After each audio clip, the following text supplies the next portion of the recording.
Hi everyone, ఎలా ఉన్నారు? One day trip plan చేసుకున్నాము, అక్కడికే వెళ్తున్నాము. గెస్ చేయండి. మనకు పంచభూతాలు ఉన్నాయి కదా, గాలి, నీరు, భూమి, ఆకాశం, అగ్ని. ఈ పంచభూతాలలో ఒకటి ప్రకృతిలో మమేకమై పరమాత్ముని తత్వం ఉట్టిపడేలా వెలసిన అగ్నిలింగమే ఈ అరుణాచలేశ్వరుడు. ఇక ఈ పేరు తలుచుకుంటే చాలు మనసు భక్తిభావంతో ఉప్పొంగిపోతుంది. ఆ పవిత్ర పుణ్యక్షేత్రం ఏంటో చెప్పేస్తున్నా.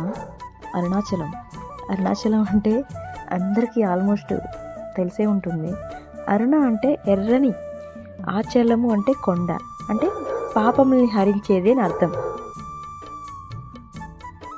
తమిళంలో దీన్నే తిరువన్నామలై అంటారు. తిరు అనగా శ్రీ, అన్నామలై అనగా పెద్ద కొండ అని అర్థం. పవిత్ర పుణ్యక్షేత్రంలో గిరి ప్రదర్శనకు ఒక ప్రత్యేకత ప్రాముఖ్యత ఉంది.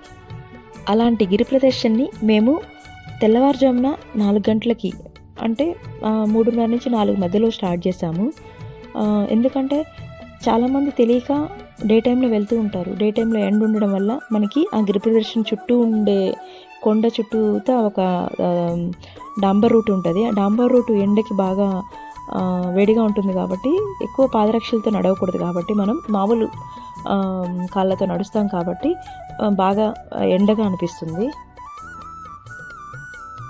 నేను ఫస్ట్ 2 టైమ్స్ వెళ్ళినప్పుడు ఫస్ట్ టైం గిరి ప్రదర్శన చేయలేదు, సెకండ్ టైం గిరి ప్రదర్శన చేసాము. ఏ టైంలో చేసామంటే 8కి టిఫిన్ చేసి ఆరామ్స్గా స్టార్ట్ చేసాము. ప్రామిస్ చెప్తున్నాను, కాళ్ళు బొబ్బలు వచ్చేసినాయి చిన్న చిన్నగా అట్లా. అందుకని మేము ఈ టైం ఏం చేసామంటే ఎర్లీ మార్నింగ్ స్టార్ట్ చేసాము. అసలు నాకు గిరి ప్రదర్శన చేసినట్టే లేదు తెలుసా. ఇంకొకటి కూడా మెయిన్, బేసిక్గా మనం అరుణాచలం అనగానే ఎవరు గుర్తొస్తారు? రమణ మహర్షి బాగా గుర్తొస్తారండి మనకి. అరుణాచలం అనగానే కార్తీక మాసం వచ్చినప్పుడు కార్తీక పౌర్ణమి రోజు కార్తీక దీపోత్సవం జరుగుతుంది కదా. పెద్ద ఒత్తులు తయారు చేసి కొండ మీద పెద్ద దీపం పెడతాం కదా. సో వేల మంది భక్తులు వెళ్తూ ఉంటాము. అరుణాచలం అంటే అలా కూడా గుర్తొస్తుంది. ఇంకపోతే ఈ అరుణాచలం ఎలా నిర్మింపబడింది, అరుణాచలేశ్వరుడు ఎలా అక్కడ వెలిశారు, బేసిక్గా అరుణాచలంకి ఇంత పేరు ఎందుకు వచ్చిందో నేను ఇన్ఫర్మేషన్ గ్యాదర్ చేశానని చెప్పా కదా, మీతో నేను చెప్తాను ఇప్పుడు. అరుణాచలం అనేది శివాజ్ఞతో విశ్వకర్మచే నిర్మింపబడిన ఆలయం అని, ఆలయం చుట్టూ అరుణ అనే పొర ఉందని మన పురాణాలు చెప్తున్నాయి.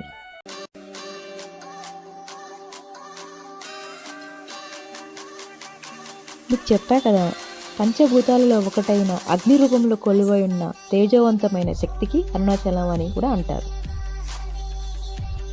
అరుణాచలేశ్వర శివ, అరుణాచలేశ్వర శివ, అరుణాచలేశ్వర. గిరి ప్రదర్శన గురించి చెప్పుకుంటే ఆ ప్రదర్శన గిరి ప్రదర్శన అని కాకుండా శివ ప్రదర్శన అని కూడా అంటారు. మోస్ట్లీ గిరి ప్రదర్శన చేసే భక్తులు పాదచారులై శివ ప్రదర్శన చేస్తూ కొండలపై ఉండే వృక్షాల వల్ల శరీరానికి, శివస్మరణ వల్ల మనసుకి, శివానుగ్రహం వల్ల ఆధ్యాత్మిక జీవనానికి స్వస్థత చేకూరుతుందని భక్తుల గాఢ విశ్వాసం. గిరి ప్రదర్శన 14 కిలోమీటర్లు కొనసాగుతుంది. దీన్నే గిరివారం అని కూడా అంటారు. మనం అరుణాచలంలో గిరి ప్రదర్శన చేస్తాం కదా. గిరి ప్రదర్శనలో మనకి 8 లింగాలు, 8 నందులు, 350 పైగా చెరువులు ఉంటాయి. ఎన్నో మండపాలు కూడా ఉంటాయి. కానీ మనం 8 లింగాలని, 8 నందులను అయితే మనం దర్శించుకుంటాము. 8 లింగాలు ఏంటో తెలుసా? ఇంద్రలింగం, అగ్నిలింగం, యమలింగం, నైరుతిలింగం, వరుణలింగం, వాయులింగం, కుబేరలింగం, ఈశాన్యలింగం అనే పేర్లు ఉంటాయన్నమాట. ఈ గిరి ప్రదర్శనలో ఇంకోటి కూడా చెప్తానండి. నేను ఫస్ట్ 2 టైమ్స్ మిస్ అయ్యాను, ఇప్పుడు మిస్ కాలేదు. మోక్ష మార్గం అని విన్నారా అండి? మోక్ష మార్గం అంటే ఏంటంటే, మోక్షం అంటే ఏంటో చెప్పండి. మోక్షం అంటే విముక్తి. సో మోక్ష మార్గం అంటే కర్మల్ని తొలగించి జన్మల్ని నాశనం చేస్తుందట. శంకరాచార్యులు చెప్పుంటారు, అది చాలా మందికి తెలుసుంది అని అనుకుంటున్నాను. పునరభి జననం, పునరభి మరణం, పునరపి జనని జట్టరే శయనం, ఏ సంసారే బహుదుస్తారే, కృపయా పారే పాహి మురారే. నేనేంటో శ్లోకం చెప్పాను అనుకుంటున్నారా? దీని వెనకాల చాలా పరమార్థం ఉందండి.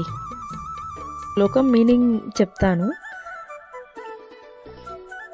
మళ్ళీ పుట్టడం, మళ్ళీ చావడం, మళ్ళీ అమ్మ గర్భంలోకి రావడం, మళ్ళీ బయటికి రావడము, అలాంటి జన్మ పరంపరల్ని నాశనం చేస్తుంది. ఒక్కసారి ఆ మోక్ష మార్గంలో నుంచి వస్తే 10 జన్మల్ని పోగొట్టుకోవచ్చట. అలా చేస్తూ ఉంటే మనకి మోక్షస్థితి వస్తుందని పెద్దలు చెప్పారు. కాబట్టి పెద్దలకు ఒక నమస్కారం చేసుకుందామా?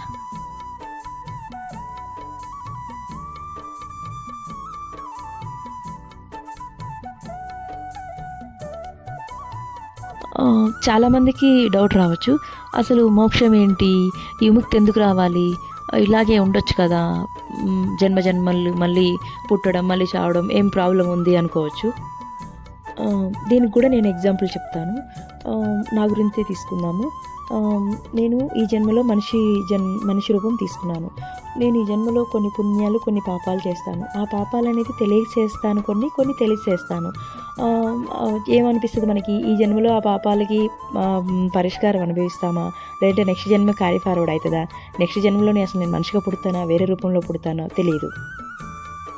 ఆ పాపాలకి ప్రాయశ్చిత్తం కోసం దేవుడి దగ్గరికి వెళ్ళి, స్వామి నేను తెలిసి చేశాను తెలియక చేశాను, నన్ను క్షమించండి, ఏమైనా తప్పులు ఉంటే నన్ను క్షమించండి అని మొక్కుకుంటూ ఉంటాం. అలా ఈ జన్మకి చేసిన తప్పులు కొన్ని క్యారీ ఫార్వర్డ్ అవ్వడం, మరి నెక్స్ట్ జన్మకి చేసిన తప్పులు కొన్ని క్యారీ ఫార్వర్డ్ అవ్వడం, అలా జన్మల పరంపరని ఆ మోక్ష మార్గం అనేది నాశనం చేస్తుంది. అదే డైరెక్ట్గా అందులో నుంచి వెళ్తే డైరెక్ట్గా మనకి మోక్షము అంటే విముక్తి కలుగుతుంది అని అర్థం అనమాట. ఈ మోక్ష మార్గాన్ని ఇడుక్కి పిల్లయారని కూడా అంటారు. ఇదే కట్టు సిద్ధార్థ్ అనే అతను ప్రతిష్ఠించారు. మామూలుగా మనం ఆ మోక్ష మార్గం చూస్తే ఇంత సన్నగా ఉంది, మనం పడతామా అని అనిపిస్తుంది. బట్ అదొక ఇంజనీరింగ్ మార్వల్. మనం ఒక పక్కకి వంగి ఒక ప్రాసెస్ అనమాట.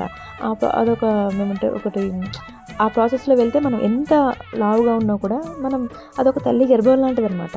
తల్లి గర్భంలో నుంచి బేబీ సన్నగా ఉన్న వాళ్ళు వస్తారు, లావుగా ఉన్న వాళ్ళు కూడా వస్తారు కదా. సో ఒక తల్లి గర్భం లాంటిది అనమాట. కొంతమంది మాట్లాడుకుంటూ ఉన్నారు, సంథింగ్ ఏదైనా ఎముకల ప్రాబ్లం ఉంటే కనుక 3 times అలా వెళ్ళి మనం అంటే అక్కడ బాడీ అంతా స్ట్రెచ్ అవుతుంది కదా, అలా స్ట్రెచ్ అవ్వడం వల్ల ఎముకల ప్రాబ్లం ఏమైనా ఉంటే కూడా సరి అవుతుందని చెప్తున్నారు.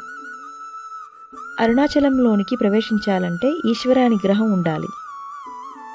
శివుని ఆజ్ఞ లేనిదే చీమైనా కుట్టదంటారు కదా, అలాంటిది శివుని దగ్గరికి వస్తున్నామంటే శివుని అనుమతి ఇవ్వాలి కదా అరుణాచలం రావాలంటే.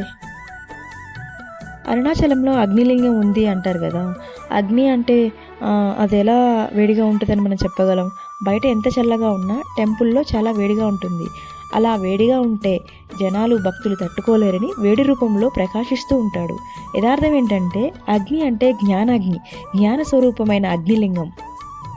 అరుణాచలంలో ఉండే శివలింగానికి అరుణాచల క్షేత్రానికి ఒక ప్రత్యేకత ఉంది. భక్తులందరూ శివునికి ప్రార్థన చేశారంట, అయ్యా ఇన్ని జన్మలు ఎత్తలేకపోతున్నాము, అందులో వచ్చేది కలియుగము, చాలా తేలిగ్గా అజ్ఞానానికి వసూలైపోతాము, మాయకి లోబడిపోతాము, తప్పు పనులు చేసేస్తాము, మళ్ళీ పునర్జన్మలు వస్తాయి, మళ్ళీ పాపాలను అనుభవించాలి, మళ్ళీ ఇలా జరగకుండా ఉండాలంటే ఏదైనా తేలిక మార్గం చెప్పండి అయ్యా అని పరమేశ్వరుని ప్రార్థన చేశారట. పరమేశ్వరుడు ఇలా అన్నారంట, చిదంబరం వెళ్ళి ఎలా దర్శనం చేయాలో తెలుసుకుని అలా దర్శనం చేయండి, ఇక మీరు మళ్ళీ పుట్టవలసిన అవసరం లేదు అన్నారట. చిదంబరం అనగానే చిదంబర రహస్యం గుర్తొచ్చుంటుంది. అసలు చిదంబరంలో దర్శనం ఎలా జరుగుతుందో తెలుసా?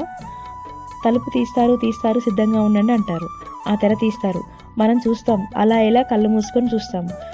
అదేముండదు, కొన్ని దండలు వేలాడుతూ ఉంటాయి, బంగారు మారేడు దళాలు ఉంటాయి, మళ్ళీ తెర వేసేస్తారు, అయిపోయింది వెళ్ళిపోండి అంటారు.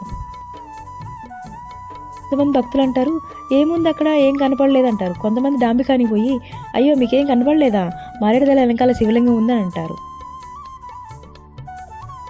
దాన్నే చిదంబర రహస్యం అంటారు. అరుణాచలం టెంపుల్ అయితే చాలా పెద్దది. టెంపుల్ లోపల చాలా విశాలంగా ఉంటుంది.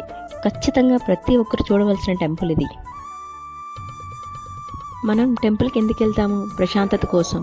నిజంగా చెప్తున్నాం, మేమంతా గిరి ప్రదర్శన చేసినా కూడా అలసిపోలేదు. అక్కడ కూర్చొని ఆ వాతావరణం అంతా గమనించాము.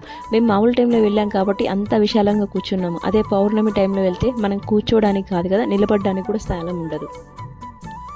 అరుణాచలం టెంపుల్ లోపల ఒక చెట్టు ఉంది. ఆ చెట్టు మీద బల్లులు అతుకున్నాయి. సో అవి ఇంతకుముందు అరుణాచలేశ్వరుని చూసిన మనుషులు మోక్షస్థితి పొంది ఆ చెట్టుకి బల్లు రూపంలో ఉన్నాయని అంటున్నారు. ఆ బల్లులను చూస్తే మనకు కూడా మోక్షస్థితి వస్తుందని అన్నారు. నేను కూడా బల్లులను వాచ్ చేశాను. 4 బల్లులను చూశాను. నేను ఒక ప్లేస్ నుంచి ఇంకో ప్లేస్‌కి వచ్చేసరికి అసలు కన్‌ఫ్యూజ్ అయిపోతున్నాను ఎక్కడుంది అది. ఎందుకంటే చెట్టుకి అతుక్కొని ఉంది. చెట్టు రూపంలోనే చెట్టు కలర్‌లోనే ఉంది కాబట్టి కొంచెం కన్‌ఫ్యూజింగ్‌గా ఉంది. ఫైనల్‌గా మీకైతే ఒకటి చూపిస్తాను, చూపించేసి చూడండి. కనిపించిందా అండి? అక్కడ ఒక బ్లాక్‌గా ఉంది బల్లి షేప్‌లో, అదే అన్నమాట.